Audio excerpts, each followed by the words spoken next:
개장 전 성공 전략입니다. 마음 편히 시장의 주요 섹터 종목에 대한 질문을 나눠볼 수 있는 이분 모셨습니다. 메리츠증권 도곡지점의 김경준 부장님 모셨네요. 어서 오세요. 네, 안녕하세요. 안녕하십니까. 한 주 시작하는 월요일 부장님의 기운을 딱 받고 시작을 해야 될 텐데 시장은 나쁘지 않습니다. 네. 반도체, 밸류업, 그리고 바이오까지 해서 끌어주는 주체들이 꽤 있어요. 시장 어떻게 판단하십니까?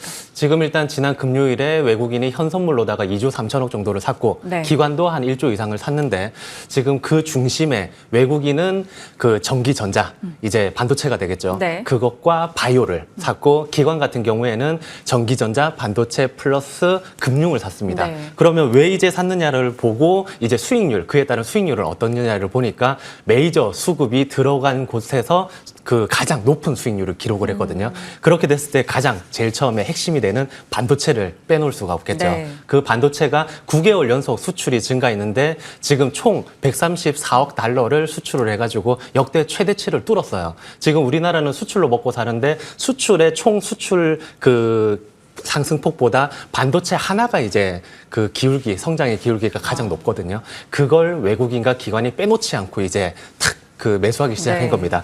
거기에 이제 많은 분들이 지난주에 저한테 여쭤봤어요.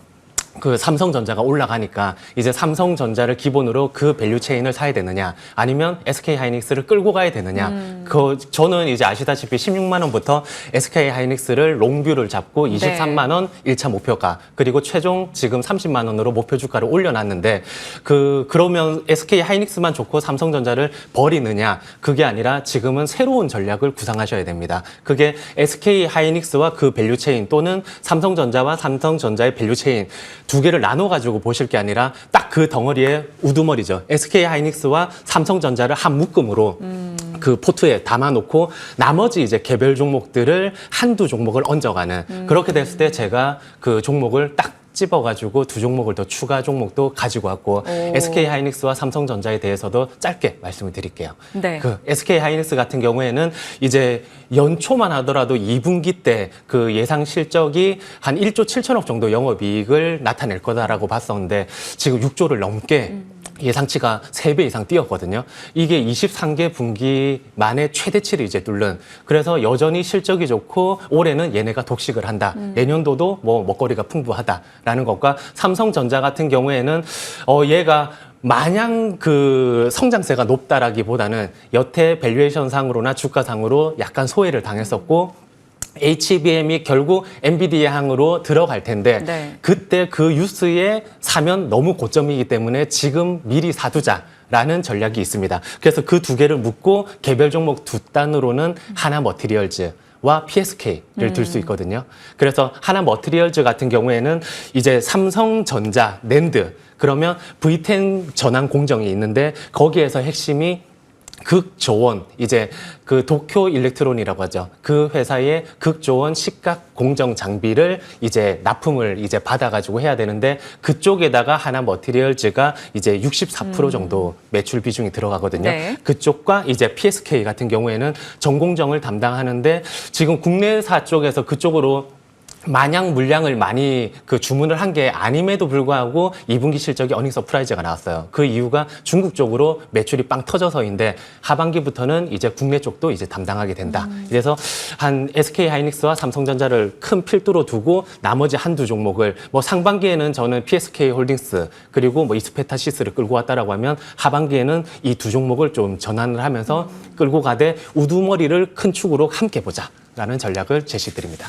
상반기 SK하이닉스와 PSK홀딩스의 긍정의 의견을 주셨었고 SK하이닉스는 그때 당시 목표가 23만 원을 지금 넘은 상황인데 상향해서 30만 원으로 삼성전자와 하이닉스 고민 말고 일단 둘 다 그리고 플러스 두 종목으로 PSK, 하나머티리얼즈 언급해 주셨습니다. 이렇게 깔끔하게 섹터뷰 건네주시기 쉽지 않은 거 압니다. 정말 귀한 전략 받았고요. 반도체 쪽을 정리했으니 이제 시장의 또 다른 주력 섹터 바이오 들여다보겠습니다. 알테오젠, 삼청당 제약, 일부 HLB와 같은 일부에서 강세를 보이다가 이 영역이 점점 확장되면서 다양한 종목군들이 올라가요. 결국에는 금리 인하에 대한 기대가 올라왔기 때문일 텐데 바이오는 어떻게 추려볼까요? 일단 그 21년도부터 해가지고 지금까지 상승률 10개 종목, 그 하락률 10개 종목을 비교해 보니까 상승률 10개 종목은 특징이 뚜렷했어요. 대부분 시가총액 1조 이상. 그리고 하락 종목은 시가총액 2천억 미만. 즉 이제 시가총액이 큰 쪽으로다가 매기가 쏠린다. 그런데 그 매기가 왜 쏠리느냐? 한마디로 방금 말씀하셨던 고금리 상황이라든지 거기에 따라 가지고 이제 실적이 나오든지 모멘텀이 있든지 팬덤을 형성하고 있는 쪽으로다가 돈이 쏠리는 것. 네. 그리고 롱숏 전략을 못 취하기 때문에 공매도가 제한이 되기 때문에 그쪽으로 인해서 저평가되고 있거나 시가총액이 작은 쪽은 아예 건드리고 있지 않는. 그러면 큰 쪽에서는 저희가 이제 그 수익률도 좋고 앞으로 뭐 에로라든지 기대감도 있는 종목을 네. 추려보자라고 하면 뭐 당연히 그 중심에는 알테오젠이 있을 거고요. 그리고 제가 오늘 준비한 종목은 리가켄 바이오 그리고 ABL 바이오. 요게 에로 쪽에서의 종목. 그리고 그 생물 보안법이 있죠. 네. 그쪽으로는 삼성 바이오로직스하고 바이넥스 그리고 마지막으로 비만 쪽으로 펩트론을 들 수 있습니다. 그런데 리가켄 바이오 같은 경우에는 이제 ADC 치료제라고 하는데 많이들 이제 익히 들어보셨을 텐데 이쪽은 고형암 쪽에서 특히 효과가 좋기 때문에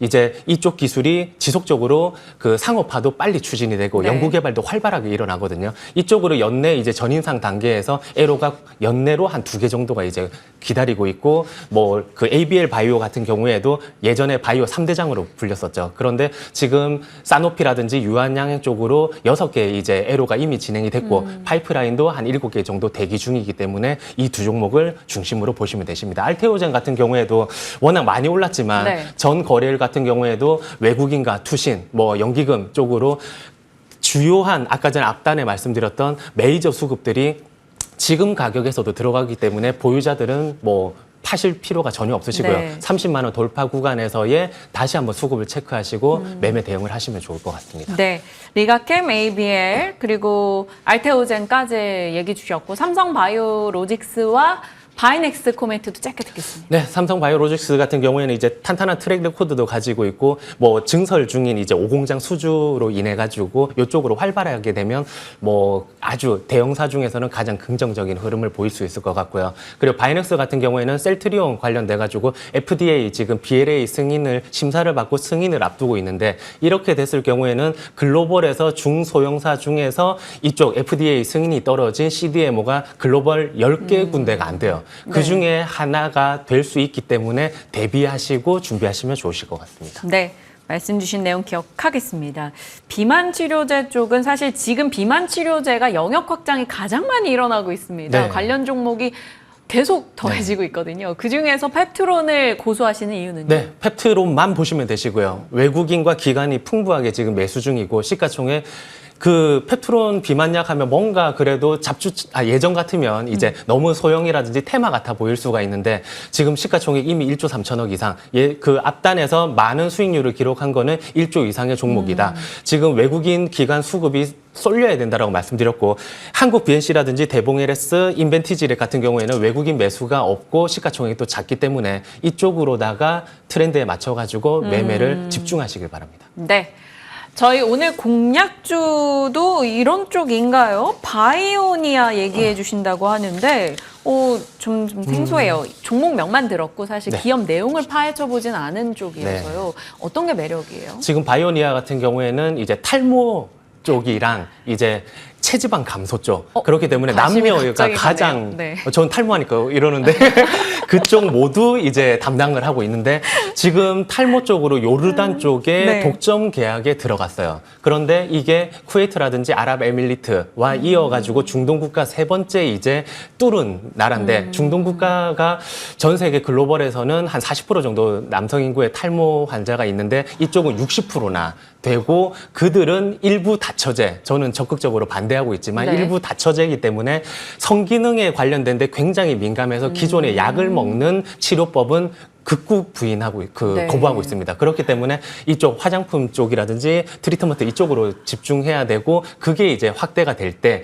글로벌 뭐 성장세가 두드러질 것입니다. 그리고 국내 병원 쪽으로는 한 9월, 10월 쪽으로 이제 B2B로 해가지고 판매가 되기 때문에 그쪽도 유념해 보셔야 되시고 뭐 비엔알신이라고 해가지고 자회사를 통해서 들어가는 유산균 제품이 있는데 이게 홈쇼핑에서 한 달치로 구매를 하면 7, 8만 원에 달하는 고가거든요. 네. 그럼에도 이제 효과가 좋으니까 입소문을 타고 이제 그 올 말에는 뭐 그 면세점에도 들어가고 글로벌 수출까지도 앞두고 있는 그래서 그 처음 출시됐던 2018년도 같은 경우에 이제 22억 매출로 시작했었는데 올해는 2,345억 매출에 350억 영업이익을 이제 기대하고 있거든요. 100배 이상 성장을 한 네. 이제 그 유산균 제품을 보유하고 있습니다. 그래서 두 쪽 다 남자와 여자가 미용 쪽에 관심을 가질 때에 이제 확보할 수 있는 제품군을 다 보유를 하고 있고 탈모와 체지방. 그렇죠. 네. 그 부채 비율도 한 34%로 굉장히 낮고 보유 현금도 230억 정도.